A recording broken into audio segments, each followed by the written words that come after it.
Baiklah, perkenalkan nama saya Yawan Pratama Fiori. Pada kesempatan kali ini saya akan mencoba menjelaskan terkait karya tulis yang berjudul Pengaruh Kebijakan De Minimis Barang Kiriman terhadap Volume Impor dan Penerimaan Negara di Kantor Bea dan Cukai Soekarno-Hatta. Hal ini merupakan bagian dari kegiatan mata kuliah Metodologi Penelitian Universitas Cyber Asia. Adapun latar belakang dari karya tulis ini adalah pertumbuhan e-commerce yang semakin melesat di era globalisasi ini menyebabkan terjadinya lonjakan barang impor kecil yang masuk ke negara kita, negara Indonesia.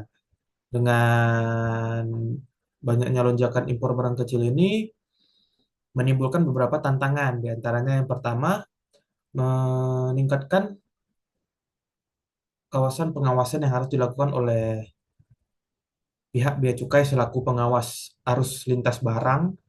Kemudian tantangan dalam pemungutan pajak dalam rangka impor dari barang tersebut dan juga tantangan terhadap perlindungan industri lokal. Jadi dengan gempur-gempurnya masuk barang dari luar negeri itu dikhawatirkan dapat menyebabkan daya saing produk lokal kita menjadi berkurang diminatinya oleh masyarakat karena masyarakat akan lebih lebih banyak mengambil barang di luar negeri karena akses yang tadi yang gampang. Nah, untuk mengatasi hal tersebut, pihak pemerintah kita lalu menetapkan de minimis threshold atau nilai ambang batas dari impor barang kiriman tersebut yang semulanya diatur pada nilai 75 US dollar menjadi 3 US dollar.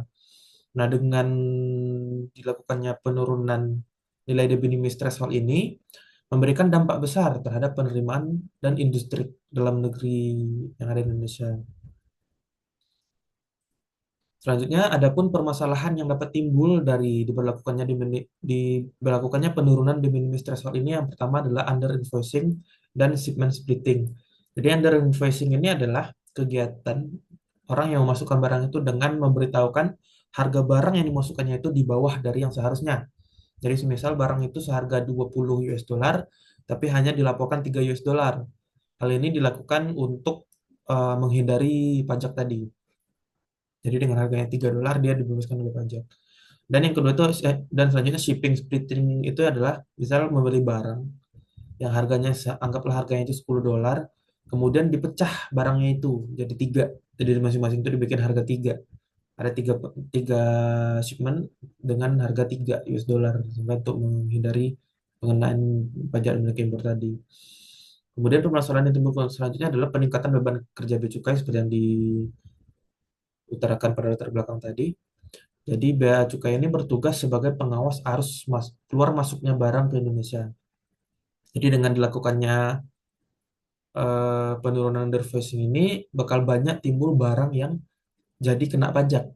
Jadi dengan apabila barang itu kena pajak, maka bea cukai harus menghitung tuh pajaknya itu berapa yang kena dan harus menagihkan kepada pemilik barang tersebut.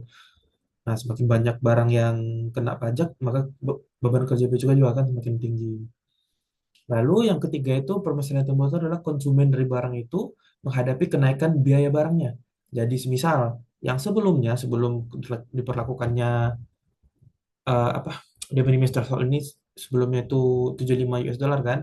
Jadi kalau dia beli barang seharga 50 US dollar itu dia tidak kena pajak tambahan. Tapi setelah diturunkannya nilai de minimis threshold menjadi 3 US dollar, barang yang semula 50 dolar yang nggak kena pajak itu jadi kena pajak. Karena barangnya di atas 3 US dollar. Jadi barangnya itu harganya akan dikurangi 3 US dollar dulu jadi 47. Nah, 47 US dollar itulah yang akan dikenai bea masuk dan pajak dalam rangka impor. Lalu permasalahan selanjutnya itu usaha kecil dan menengah akan terdampak akibat kenaikan beban impor ini. Mungkin ada UKM yang sebelumnya barangnya itu nggak bisa bersaing karena harga barang dari luar negeri itu lebih murah, jadi karena barang dari luar itu lebih mahal, jadi dia bisa bersaing lah. Atau ada juga UKM yang mungkin membeli membeli apa namanya, membeli bahan baku dari luar melalui barang kiriman yang sebelumnya tidak kena pajak, jadi kena pajak, sehingga otomatis nilai barangnya harus dinaikkan dan lain sebagainya. Nah, ada pun rumusan masalah dari kasus ini yang pertama adalah Apa pengaruh kebijakan de minimis tersebut yang diturunkan tadi dari 75 ke 3 US dollar terhadap volume impor barang kiriman? Apakah dengan dengan turunnya de minimis sehingga kan harga barang dari luar negeri menjadi naik dong. Yang sebelum tidak kena pajak jadi kena pajak. Apakah dengan itu volume barang impor kirimannya akan berkurang karena lebih mending beli dalam negeri gitu karena harganya juga bakal bertambah kalau beli dari luar negeri. Dan kedua, apakah ada pengaruh kebijakan de minimis tadi terhadap penerimaan negara? Karena kan logikanya apabila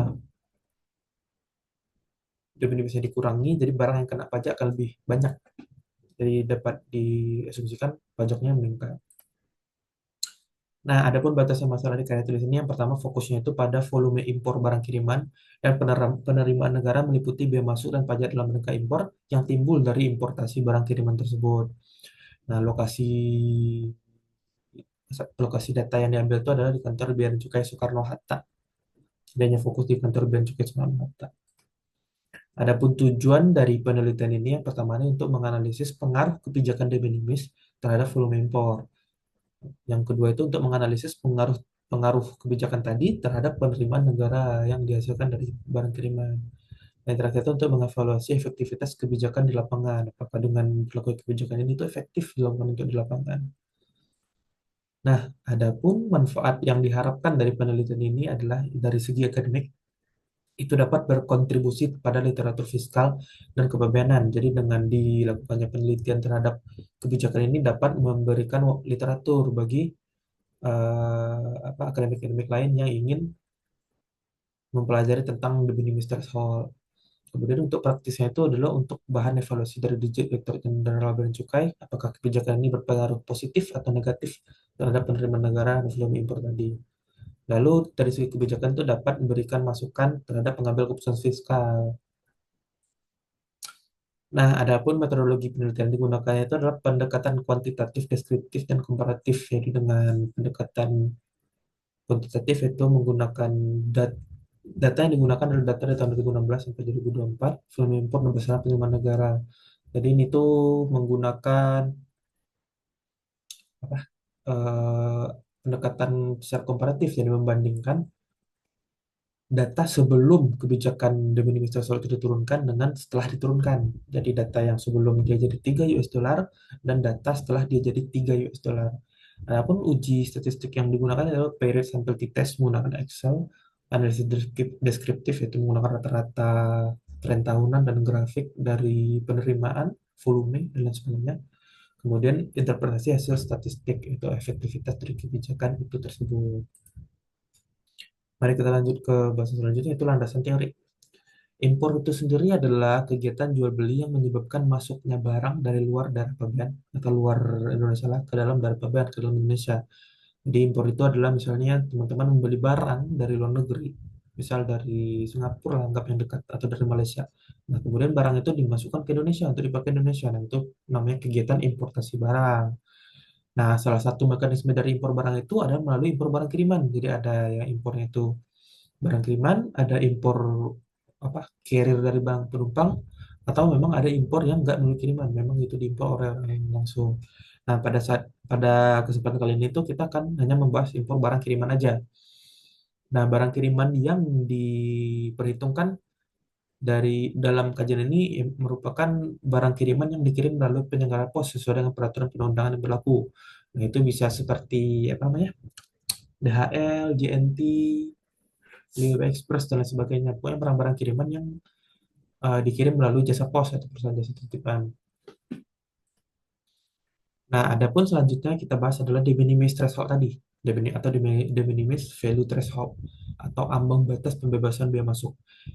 Nah, de minimis ini merupakan nilai barang impor yang tidak mencapai di batas nilai pengenaan bea masuk sehingga tidak dikenakan bea masuk dan pajak. Jadi de minimis ini misal ditetapkan oleh suatu negara, de minimis threshold negara kita adalah 10 US dollar gitu misal. Jadi untuk barang impor dengan nilai barang itu di bawah 10 US dollar, nah kan di misal harga 7. Nah, kan itu tidak mencapai 10 dolar tuh. Jadi tidak mencapai batas nilai pengenaan bea masuk. Jadi untuk barang tersebut yang di bawah 10 tadi, ini perumpamaan aja. 10 tadi itu tidak dikenai bea masuk. Namun apabila ada barang yang harganya di atas pada minimis, kalau di atas 10 itu dikenai bea masuk. Nah, cara pengenaannya itu pengenaan bea masuknya itu adalah nilai di atas de minimis tadi. Misal dia beli harga itu 20. Nah, harga de minimis itu 10, nilai de minimis itu 10. Jadi nilai barang yang dikenain itu bukan 20 US dollar yang kena semua, bukan.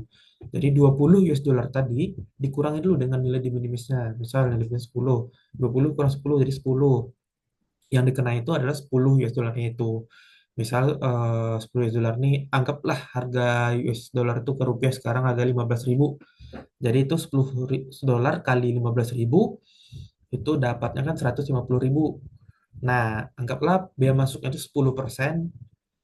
Jadi yang dikenai bea masuk itu adalah 150.000 kali 10% itu 15.000. Jadi yang bersangkutan harus membayar bea masuknya 10.000. Nanti juga ada bea pajak dan rangkaian impor lainnya. Nah, menurut literatur, penetapan nilai ambang batas pembebasan bea masuk yang tinggi dapat menyebabkan arus perdagangan internasional menjadi lancar. Hal ini karena misal di suatu negara ditetapkan de minimis itu 100 US dollar. Nah, jadi orang-orang bakal arus perdagangan internasional itu akan jadi lancar, rame. Kenapa? Karena barang-barang di atas 100 US dollar itu akan langsung masuk ke Indonesia tanpa perlu dikenai bea masuk. Sehingga kan nggak ada perlu proses penungguan penerbitan billing bea masuk, terus pembayaran billing, konfirmasi dan baru barang keluar. Nggak perlu. Jadi barang itu dicek, harga di bawah 10 US langsung keluar gitu. Jadi dengan nilai yang pembatas tinggi, harus masuk barang itu jadi cepat. Masuk harga bawah langsung keluar, masuk tendang gitu kan bahasa kasarnya. Tapi kalau dia apa de minimisnya tadi rendah, misal de minimisnya cuma 10 gitu kan. Nah, masuklah barang ke 20. Aduh, kena pajak nih. Berhenti dulu, dihitung dulu, terbit dulu billing untuk pembayaran, dilakukan pembayaran, konfirmasi baru keluar. Jadi ada step-step yang jadinya harusnya nggak ada, jadi ada. Jadi itu memperlambat proses masuknya barang impor kiriman tadi. Namun di sisi lain, dengan nilai ambang batas yang tinggi ini juga dapat mengurangi compliance cost yang harus ditanggung oleh importir. Jadi misalnya barang A di luar negeri harganya 50 dolar. Nilai di minimis sini tuh apa namanya? Nilai di minimis itu 100 dolar. Jadi kan nggak kena tuh. Masuk-masuk cuma ngeluarin dana cuma 50 dolar. Sementara kalau itu jadi sehingga dana yang harus ditanggung oleh yang importer yang masuk barang itu cuma paling biaya pengiriman. Sementara harga barang yang sama dijual diproduksi dalam negeri itu bisa harga 70 dolar gitu kan. Jadi ya kalah saing dong. Karena yang dalam negeri 70, sementara yang dari luar negeri cuma 50. Anggaplah biaya ngirimnya 55 dijual 60 masih untung 10 dolar kalau beli barang dari luar negeri gitu kan. Sehingga ya dalam negeri ini juga terancam. Tapi untuk arus internasionalnya itu sangat lancar. Hmm. Nah, untuk di Indonesia sendiri sebelumnya itu pembebasan yang diberikan itu adalah sebesar 75 US dollar. Namun pada tahun 2020 mengalami perubahan menjadi 3 US dollar saja. Jadi terhadap barang yang nilainya itu melebihi 3 US dollar akan dipungut bea masuk dan pajak dalam rangka impor. Nah, bea masuk dan pajak dalam rangka impor atas barang kiriman tersebut yang telah dibayar oleh penyelenggara pos dianggap telah disetujui. Jadi barang itu baru bisa keluar seperti yang dijelaskan tadi.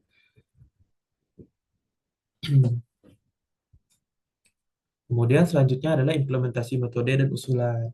Jadi metode usulan yang dipakai adalah menggunakan metode analisis regresi data panel. Jadi datanya itu diregresikan dari tahun sebelum kebijakan hingga setelah kebijakan berupa cross section dan time series. Jadi 2016 berapa, 2017 berapa, 2018 berapa untuk volume impor dan penerimaannya.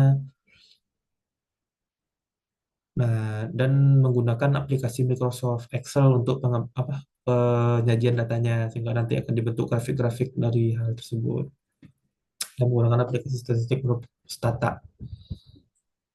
Nah, dan selanjutnya itu metode yang digunakan adalah pengujian signifikansi T atau yang biasa disebut dengan apa namanya pengujian T-series, T-series betul.